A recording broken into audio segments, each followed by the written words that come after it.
היי, שמי עינת. אני אוהבת לצייר ומציירת שנים רבות, ומאז שיש לי ילדים ציירתי ויירתי גם עבורם. אני רוצה לספר לכם על ספר מיוחד שכתבתי ויירתי עבור הבן הצייר שלי, אסף.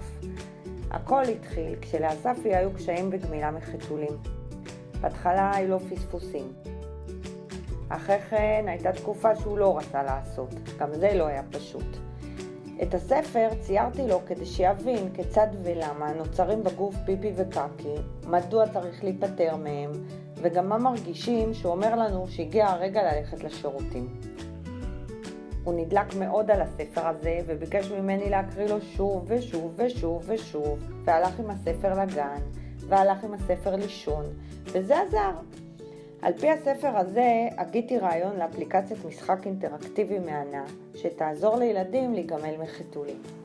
אני מאמינה מאוד באפליקציה הזאת, כי היא פונה לילדים ממקום של הבנה, ממקום של חיבור לעצמם, לתחושות שלהם, והיא מקדמת את העצמאות שלהם. הילד רוצה להחליט לבד וצריך להחליט לבד מתי ללכת לשירותים.